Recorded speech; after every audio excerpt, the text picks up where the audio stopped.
Hello दोस्तों, आज फिर से class 11th CBSE class 11th mathematics में हम लोग स्टार्ट लेंगे। आज जहाँ पर चल रहे थे हम लोग का स्ट्रेट लाइन चल रहा था, और आज के लेक्चर में हम लोग लेने जा रहे हैं कि different forms of straight line, जिसमें इसी से रिलेटेड इसका पिछला वीडियो भी था, लेकिन आज थोड़ा स्पेशल टाइप है। जैसे पहला टाइप है, इसको हम लोग स्लोप इंटरसेप्ट फॉर्म बोलते हैं। Slope intercept form, equation of straight line, equation of straight line in the slope intercept form. Slope intercept form it means कि जैसे यहां पर समझिएगा, पहले आप यहां पे चाहोगे तो आर्टिकल लिख सकते हो, we have to find the equation of a straight line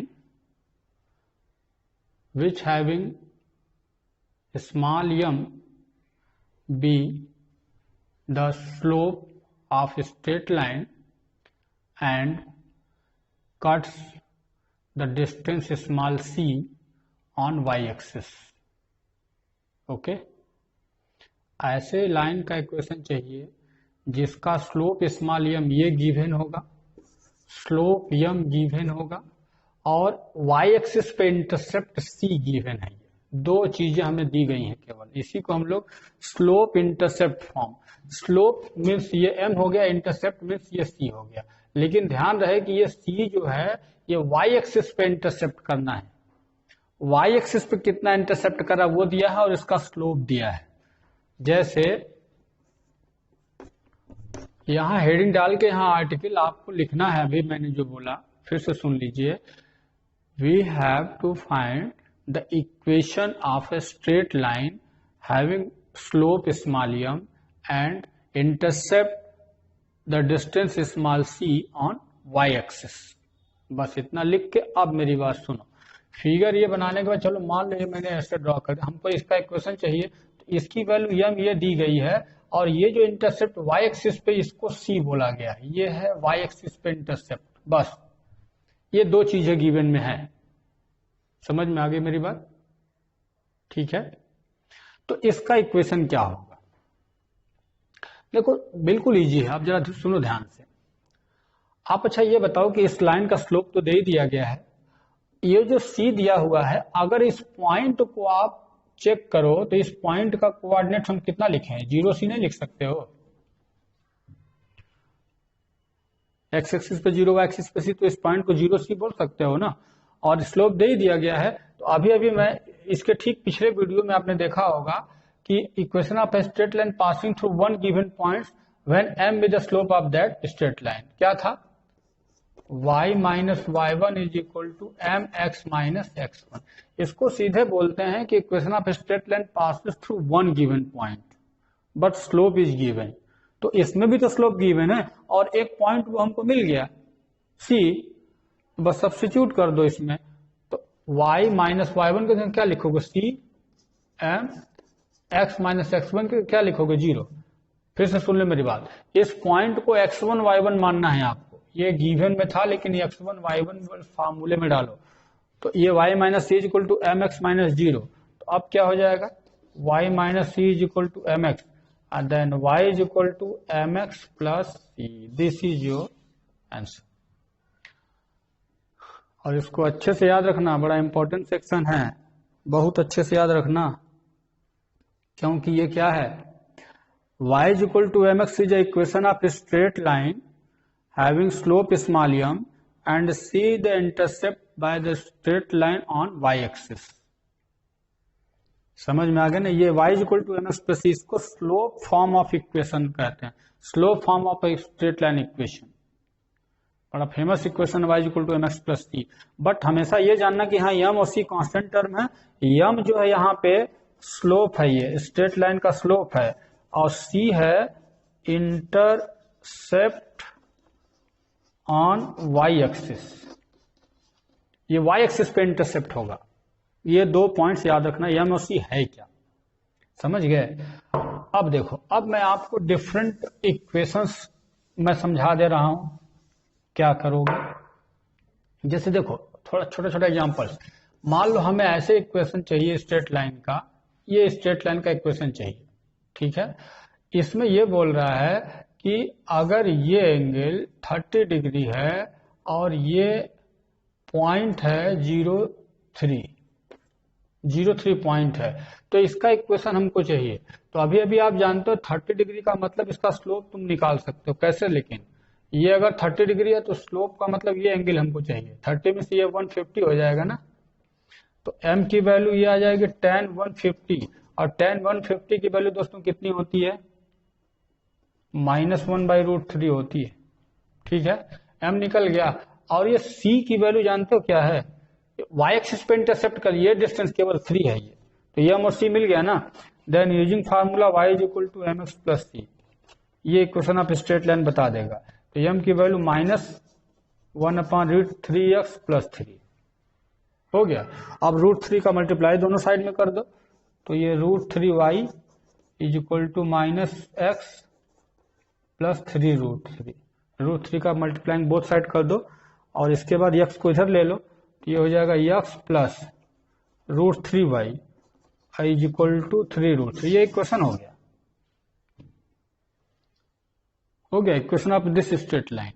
बस एमसी कैसे निकालना ये चेक करो। अगर यही स्ट्रेट लाइन मान लो ऐसे पास करती, ऐसे, और इस पॉइंट को 0 -3 दे देता, तो c के जगह आपको -3 लिखना चाहिए। और m कैसे निकालोगे मैं बता चुका, c निगेटिव हो जाएगा, उस कंडीशन में c की जगह -3 रखना पड़ेगा, ठीक है ना, क्योंकि भाई एक्सिस पे चल रहा है तो पॉजिटिव निगेटिव भी है, ध्यान रखना है आपको। तो इसको हम slope intercept form equation of straight line बोलते हैं। मैंने एक एग्जांपल भी समझा दिया आपको कि कैसे आप लगाओगे, ठीक है। चलो नेक्स्ट, इसके बाद दूसरा है इंटरसेप्ट फॉर्म, उसको केवल इंटरसेप्ट फॉर्म बोलते हैं। इंटरसेप्ट मीन्स कि वो दोनों एक्सिस पे मिलेगा। ये सेकंड है intercept form. Intercept form it means कि जैसे फिर से यहां लिखोगे, we have to find the equation of straight line which intercept small a on x axis and small b on y axis।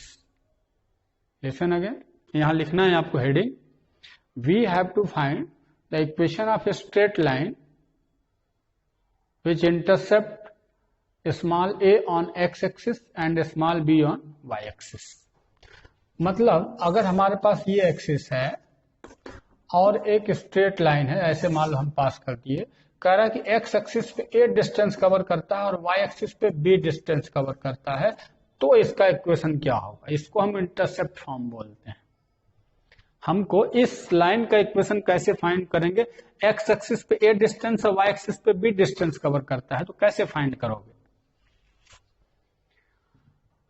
तो इसके लिए देखो, अब जरा सॉल्यूशन देखो फिगर में। अच्छा ये बताओ, अगर ये ए डिस्टेंस है तो इस पॉइंट को तो निकाल सकते हो, कितना हो जाएगा a,0, और इसी तरह से इस पॉइंट को निकालो, ये ऊपर है तो ये हो जाएगा 0,b। और अब ये देखो कि this is the equation passes through two given point a0 and 0b, दो पॉइंट से पास करने लगा ना। और आपको फार्मूला बताया है कि equation of straight line passing through two given point कैसे, equation of straight line passing through दो पॉइंट कौन कौन है, a,0 एंड 0,b। तो इसको आपको x1 y1 लेना है और इसको x2 y2 लेना है। अब फार्मूला अभी बताए थे y माइनस y1 y2 minus y1 x2 minus x1 into x minus x1, याद आ रहा है, समझ में आया। तो इसके हेल्प से आप निकाल सकते हो। अब ये इसके ठीक पिछले वीडियो में आपको मैं बताया हूँ question of straight line passing through two given point. अब वैल्यू सब्स्टिट्यूट कर दो, आंसर पा जाओगे। y माइनस y1 it means a, sorry y1 0 हो गया, फिर y2 इसको लोगे b, y1 फिर 0, x2 0, minus x1a into x minus x1a। Value substitute करते समय बहुत अलर्ट रहोगे, जरा सा भी एक इधर उधर करोगे पूरा गलत होगा। अब ये सॉल्व करो, y is equal to B upon minus A into X minus A. अब ए को आप इधर लेके चले जाओ, ए को इधर लेके जाओ तो ये हो जाएगा ए वाई, माइनस बी को अंदर ले जाओ, minus b x minus a b, b x को भी इधर लेके आओ, b x plus a y is equal to, अच्छा ये माइनस माइनस प्लस हो गया है ना, ये ए बी आ जाएगा, इतना ठीक है। और अब लिखोगे dividing a b both side, dividing by a b both sides, दोनों साइड में ए बी से डिवाइड करो। तो अच्छा बताओ, यहां ए बी का डिवाइड करो तो बी से बी कैंसिल हो जाएगा ना, ए बचेगा। यहां भी ए बी से डिवाइड करो तो ए से ए कैंसिल होगा तो बी बचेगा, और यहां तो ए बी से ए बी डिवाइड करो तो 1 आ जाएगा। दिस इज योर इक्वेशन, समझ में आया? इसको हम बोलते हैं equation of straight line of intercept form. Intercept form या हिंदी में इसको अंतःखंड रूप कहते हैं। एक्स अक्ष पे कटा अंतःखंड ए है, वाई अक्ष पे अंतःखंड बी है। इंटरसेप्ट को हिंदी में अंतःखंड बोलते हैं, ठीक है। तो इसका ये इक्वेशन है, याद रखिएगा। अब इस पे आपको डिफरेंट इक्वेशंस अगर निकालना होगा तो ऐसे जरा सा छोटा छोटा एग्जांपल आपको सेट करके समझा देते हैं क्या करना है। जैसे देखो, आप अगर मान लो हमें इसका इक्वेशन चाहिए, सपोज करो इसका, और ये जो डिस्टेंस है यहां से 2 है और यहां से ये -3 है, ठीक है। तो आपको कुछ नहीं करना, बहुत इजी चीज है। देखो एक्स अपान ये एक्स एक्सिस पे कितना है, ये एक्स एक्सिस पे पहले लिखोगे एक्स अपान ए की वैल्यू एक्स एक्सिस पे कितना -3, इधर है तो माइनस लिखोगे, प्लस वाई एक्सिस पे अब कितना है, वाई अपान वाई एक्सिस पे 2 इज इक्वल टू 1। हो गया आंसर, हो गया। बस ए बी की वैल्यू सब्स्टिट्यूट करना सावधानी से। अब इसको थोड़ा एलसीएम वगैरह लेके सॉल्व करना है, कर दो। ये आ जाएगा 6 आ जाएगा ना, तो -2x plus 3y is equal to 6, ठीक है, या 2x माइनस 3y प्लस 6 इज इक्वल टू 0। ये इक्वेशन हो गया इसका। अब इसी तरह से ये लाइन ऐसे पास करोगे कैसे, तो आप देखोगे कि ए और बी की वैल्यू भाई पॉजिटिव लेकर मैंने बताया, लेकिन हो सकता है लाइन ऐसे हो जाए तो x नेगेटिव y पॉजिटिव, हो सकता है लाइन ऐसे जाए तो x जो होगा नेगेटिव होगा, y पॉजिटिव होगा। तो a और b की वैल्यू पॉजिटिव नेगेटिव, ध्यान ये रखना बस, a जो है x एक्सिस पे इंटरसेप्ट है और b जो है y एक्सिस पे इंटरसेप्ट है। समझ में आ गया ना? तो इस तरह से ये दूसरा फॉर्म था इंटरसेप्ट फॉर्म। और एक तीसरा और लास्ट है दोस्तों इसमें नॉर्मल फॉर्म, वो भी आप देख लेते हैं। थर्ड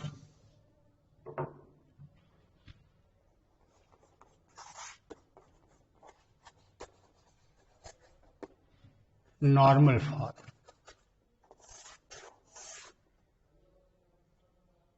ये नॉर्मल फॉर्म बोला जाएगा, ठीक है।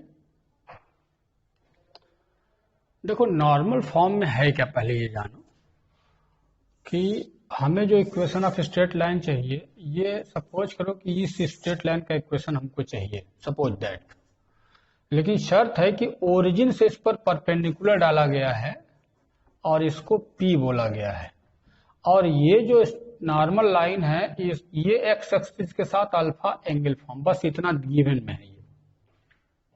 अब यहां लिखोगे क्या, लिखना है हेडिंग क्या, कि we have to find the equation of a straight line on which normal from the origin is small p and the angle making by positive x axis by this normal is alpha.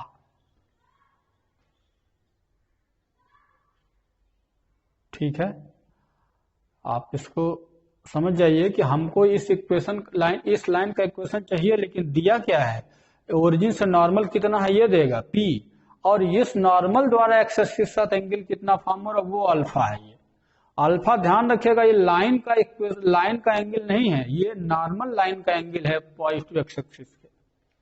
तो अब आओ देखते हैं इसको हम कैसे find करेंगे। तरीका पहले जानो कि देखो अगर ये P है, ये अल्फा है, बहुत सावधानी देखो, ये P है, ये अल्फा है, आपको इस लाइन का इक्वेशन चाहिए। मान लो ये AB है, इसको ये मान लो ये B है, इस लाइन का इक्वेशन चाहिए। ठीक है, तो इस लाइन का इक्वेशन चाहिए, तो हमको ये P अल्फा दिया हुआ, P अल्फा क्या है बहुत केयरफुली ध्यान देना।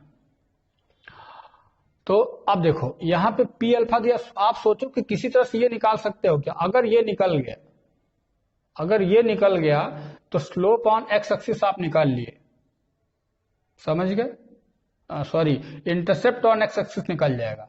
इसी तरह से इसको निकालने की कोशिश करो तो वाई एक्सिस पे भी इंटरसेप्ट निकल जाएगा, और उसके बाद इंटरसेप्ट हम पढ़ ही चुके हैं पीछे, उसका यूज कर लेंगे। ठीक है,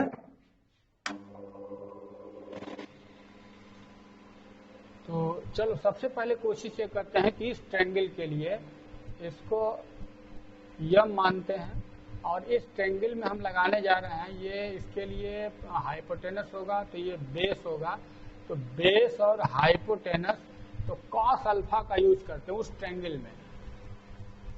इन ट्रायंगल OMA और राइट एंगल ट्रायंगल है, तो कॉस अल्फा का अगर यूज करोगे तो cos alpha is equal to base upon hypotenuse OA। देखो P अपॉन OA होगा ना, और इसको जैसे ही आप सॉल्व करोगे तो OA की वैल्यू ये मिल गई P upon cos alpha, OA की value P upon cos alpha, यानी कि ये हमको मिल चुका है P अपॉन कॉस अल्फा। हो गया? अच्छा अब देखो, अब हम इस ट्रायंगल में आते हैं, ये तो ट्रायंगल का हो गया काम, अब इस ट्रायंगल पे आते हैं। इस ट्रायंगल में आप जाओ, हमारा एम क्या था, ये निकालना, ये मैंने निकाल लिया, लेकिन अब ये निकालने के लिए क्या करना होगा कि हमको P पता है, तो इसमें अगर ये मालूम होगा या कोई एंगल पता होगा तभी ना काम बनेगा भाई। तो इसको निकालने के लिए क्या करेंगे, पहले देखो अगर ये अल्फा एंगल है, अगर ये एंगल अल्फा है तो ये एंगल होगा 90 माइनस अल्फा, अल्फा है तो ये 90 माइनस अल्फा, लेकिन अगर ये 90 माइनस अल्फा और ये 90 ऑलरेडी है तो ये भी अल्फा हो जाएगा। किसी भी राइट एंगल ट्रायंगल के ध्यान देना कि अगर ये राइट एंगल ट्रायंगल है तो इसके इस वर्टेक्स से परपेंडिकुलर डालोगे ना तो ये एंगल इसके इक्वल हो जाता है। लेकिन मैं समझा रहा हूं ना कैसे, देखो ये अल्फा है, ठीक है, तो इस एंगल को मैं 90 माइनस अल्फा इसलिए बोल रहा हूं भैया, ये पूरा यहां से 90 है तो ये पूरा 90 रुपए है, 90 रुपए में से ये अल्फा निकल गया तो ये 90 माइनस होगा। हो गया? अच्छा ये 90 माइनस अल्फा, लेकिन ये तो अकेले 90 लेके अलग है, 90 लेके अलग हो चुका है, और इन दोनों का सम ऑफ भी 90 होना चाहिए, because the sum of the angles of a triangle, sum of the interior angles of a triangle is 180, पता है ना 180, तो 180 में 90 इसके पास है तो ये दोनों मिलके 90 होना चाहिए, लेकिन अगर 90 माइनस अल्फा इसके पास है तो अल्फा इसके पास होगा, तो अगर ये अल्फा है तो ये भी अल्फा होगा। और अब इसी ट्रायंगल में हम इस ट्रायंगल में जाते हैं, इन ट्रायंगल OMB, और अब हम लगाएंगे यहाँ sine alpha, sine is equal to perpendicular upon hypotenuse, तो इसके लिए परपेंडिकुलर P हो जाएगा और ये हो जाएगा अपॉन साइन अल्फा, तो अब इसको सॉरी तो P अपॉन OB हो जाएगा ना। देखो ये परपेंडिकुलर है लेकिन ये राइट एंगल ट्रायंगल है, तो इसके ठीक सामने ये हाइपोटेनस का काम करेगा, जो ये हाइपोटेनस होगा OB, तो इसको सॉल्व करोगे तो OB दे देगा, OB is equal to P upon sine alpha. देख रहे हो ना? अब सोच लो कि अगर ये एक्स एक्सिस पे इंटरसेप्ट है, हो गया हमको P बाई कॉस अल्फा, और ये मिल गया P बाई साइन अल्फा। तो एक्स एक्सिस पे intercept p by cos alpha, y axis पे intercept p by sine alpha, यानी एक्स अक्ष का अंतखंड p by cos alpha, y अक्ष का अंतखंड पी बाई साइन अल्फा। हो गया। तो अभी अभी आप इक्वेशन देखे थे x by a plus y by a equal to, ये क्या था, ए जो था एक्स एक्सिस पे इंटरसेप्ट है, बी वाई एक्सिस पे इंटरसेप्ट है, अगर ये मिल गया सब्स्टिट्यूट कर दो। अब लिखेंगे ए के जगह पे क्या, पी बाई कॉस अल्फा, और बी के जगह p by sine alpha equal to 1। अब कैलकुलेशन देखो, ये कॉस ऊपर जाएगा, यहां से साइन ऊपर जाएगा, तब क्या हो जाएगा, x cos alpha upon p, और यहां से क्या होगा, y sine alpha upon p is equal to 1। अब ये पी पी उधर भेज दो, तब क्या हो गया, x cos alpha plus y sine alpha is equal to p. This is the required equation. ये रिक्वायर्ड इक्वेशन है, इसको नॉर्मल फॉर्म इक्वेशन बोलते हैं।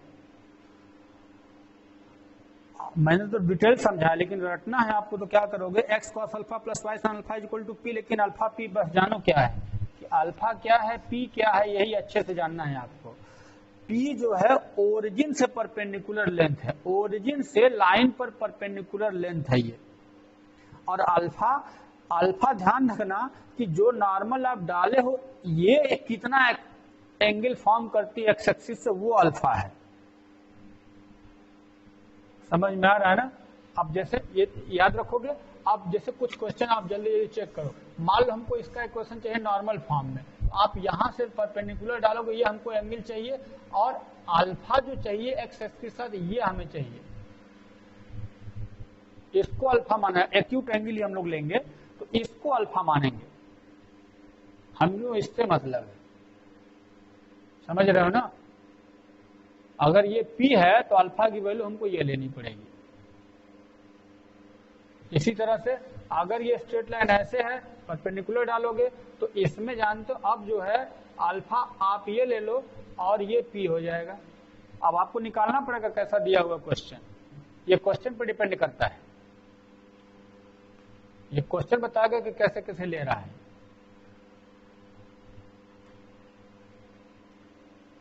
ठीक है। तो अभी आपको हम तीन फार्मूला बताए हैं दोस्तों, और ये तीनों बड़ा ही इंपॉर्टेंट फार्मूला होगा, ध्यान रखिएगा, बहुत इंपॉर्टेंट फार्मूला है। तीनों फार्मूले पे बेस जो है क्वेश्चन, अब आप एक्सरसाइज 10.2 से लगा सकते हो। तो तीनों फॉर्म आपको मैं बता चुका हूं, उसको आप समराइज कर लो अच्छे से। पहला फार्मूला था y is equal to mx plus c, दूसरा फार्मूला था x by a plus y by b is equal to 1, और तीसरा फार्मूला था x cos alpha plus y sine alpha is equal to p. ये slope intercept form, इसको intercept form बोलते हैं, इसको नॉर्मल फॉर्म बोलते हैं। लेकिन सब में ध्यान आपको बस यही रखना है कि यंग कैसे निकालोगे सी, यहाँ पे ए और बी क्या है, यहाँ पे अल्फा और पी क्या है। आप ज्यादा दिमाग इसी पे लगाओगे कि ये निकलते ही इसका यूज कर जाओ, ये निकलते ही इसका यूज कर जाओ, ये निकल जाए तो इसका यूज कर जाओ। और किसी भी इक्वेशन को फाइंड करने के लिए किसी का यूज कर सकते हो, ये सब वेरिएशंस है। अब क्वेश्चन पूछेगा तो कौन सा फार्मूला लगेगा, अब ये क्वेश्चन पे पता चलेगा, उस समय जब सॉल्व करेंगे हम लोग, तो वहां कंफर्म होगा कि कैसे सॉल्यूशन होगा। समझ में आ रहा है। तो अभी ये मैंने जो बताया आपको कुछ क्वेश्चंस, ये तीन टाइप हो गया, और इन तीनों टाइप पे क्वेश्चन कुछ आप सेलेक्ट करोगे एक्सरसाइज 10.2 से। आप एक्सरसाइज 10.2 से कुछ क्वेश्चन सॉल्व करते रहोगे, ठीक है ना। क्योंकि अब नेक्स्ट वीडियो में एक और सेक्शन है इसका, जो कि जनरल फॉर्म को कैसे चेंज करते हैं। अब जैसे जनरल फॉर्म को बोल देगा स्लोप फॉर्म में कन्वर्ट करिए, जनरल फॉर्म को इंटरसेप्ट फॉर्म में कन्वर्ट करिए, तो कन्वर्जन कैसे होता है, कैसे जो होता है, एक वीडियो उस पर लेंगे, और तब आप टोटल एक्सरसाइज 10.2 का लगा सकते हैं, क्वेश्चन कंप्लीट लग जाएगा। एक वीडियो अगर आपको और दे देंगे तो 10.2 कवर हो जाएगा। और उसके बाद एक वीडियो हम आपको एक्सरसाइज कुछ क्वेश्चन भी बता देंगे 10.2 का एक्सरसाइज का। ठीक है, तो फिर मिलते हैं नेक्स्ट वीडियो में, तब तक के लिए थैंक यू।